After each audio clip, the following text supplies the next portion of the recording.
In 1996, I had a car accident. I wrapped my car around a couple of trees and I lost the use of my left hand.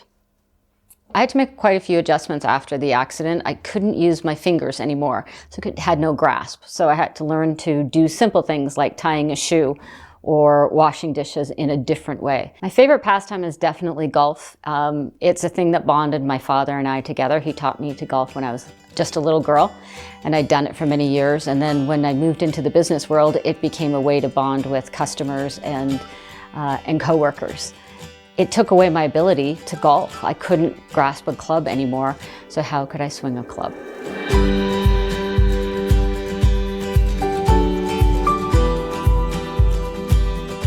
So studies show that as high as 25% of North Americans have some sort of grip issue, whether it be weak or intermediate grip strength issues. Somebody who has a weak grip strength wouldn't be able to hold anything without an adaptive device. A weakened grip strength means just that. You have trouble gripping. Once you get to 60, that statistic goes as high as 50%.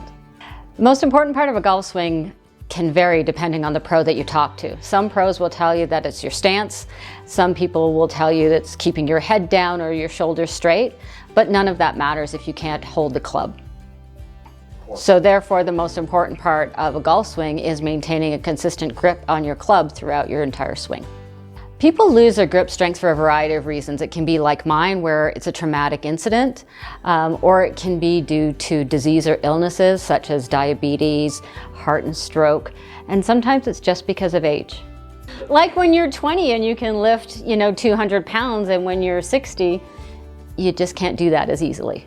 So you may be able to strengthen it to some degree, but it is a natural decline in strength as you get older. If you lose your grip strength, your confidence in your game starts to diminish, and then you start scoring higher and your frustration builds. Your shots aren't going where you want them to. You become frustrated, you can become angry, it becomes something that you don't like to do, and then people don't want to golf with you because you're not fun to golf with. And most people want to have fun when they're out on the course for 5 hours. When an accident resulted in my not being able to move my fingers on my left hand, I feared my ability to golf was over. I searched the internet to find a solution, but nothing I tried worked for me. I went to see a golf pro and see what solutions they might be able to find.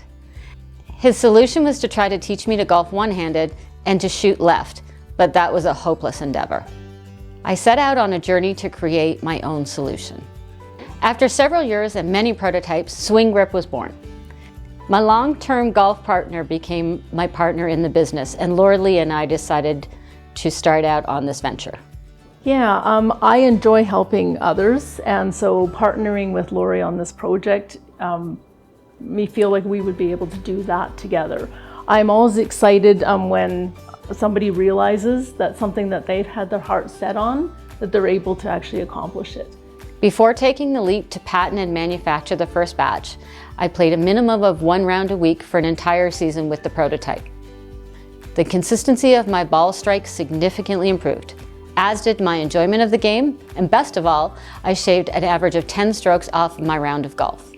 If somebody has grip issues, I would definitely say that they should try SWINGRIP. Like I said, I have seen a huge improvement in Lori's game, and not only in her game, but in her confidence around her ability to play the game. I remember when she started at the ladies league with me, she was in the beginners league. And the ladies were saying, you can move up to the next league. And she's like, oh, I don't think so. And then I golfed with her and I'm like, you can totally move up to the next level in the league. And she has, and so I have seen, like I said, a huge improvement in her game. And not only that, but an improvement in her confidence and her ability to want to get out with not just close friends, but her confidence to be able to golf with, strangers. I became someone my friends wanted to golf with again, and my apprehension of golfing with strangers lessened as I was no longer embarrassed by my inability to strike the ball consistently. Once I was convinced this prototype really worked, and having done the research to understand how many people were dealing with reduced grip strength for a multitude of reasons, I made the decision to make SWINGRIP available to others. When you see a person sort of light up when they realize that they can now do something, like that's sort of what I saw in Lori when she developed SWINGRIP. she was now able to re-embrace that passion that she had for golf, and that was something she thought she was maybe never going to be able to do again. SWINGRIP resolves the problem of the grip by securing the golfer's hand to the club, aiding the golfer to maintain a consistent grip throughout their swing. The club face strikes the ball cleanly, accuracy increases, frustration decreases, as does your score, allowing you to enjoy the game of golf again. Golfing is a sport that's not hard on your body, so it's friendly for all ages, and that's why people love to play. The first run is currently being manufactured and look forward to it being available to the public in early 2024.